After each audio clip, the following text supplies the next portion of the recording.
Voici le visage du nouveau président autrichien, Alexander Van der Bellen, 72 ans, passé par les sociaux-démocrates du SPE, puis chef de file des Verts pendant 10 ans, parti qu'il aura réussi à sortir de l'anonymat. Favorable à l'accueil de réfugiés sur le sol autrichien, Van der Bellen se présente lui-même comme enfant de réfugiés, car fils d'un aristocrate russe et d'une mère estonienne ayant fui le stalinisme. Il a grandi dans les vallées reculées du Tyrol, là où il a élevé ses 2 enfants. Professeur d'économie, aujourd'hui retraité, remarié depuis peu à une militante écologiste, c'est comme candidat indépendant, mais soutenu par les Verts, qu'Alexander Van der Bellen, europhile convaincu, s'est présenté à l'élection présidentielle.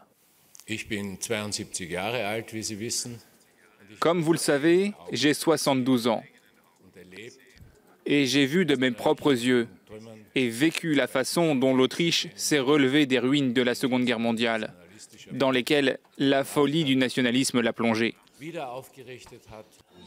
Candidat des citadins bobos, des artistes, des intellectuels, des féministes, des minorités, Van der Bellen a réussi à rallier une majorité qui était pourtant loin de lui être acquise après le premier tour, où il était arrivé 2e derrière son jeune concurrent d'extrême droite, Norbert Hoffert.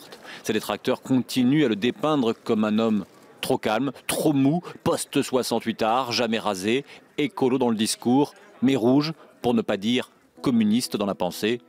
Cette affiche de campagne semble répondre à toutes les critiques, à une présidente der Verbündet, un président qui rassemble.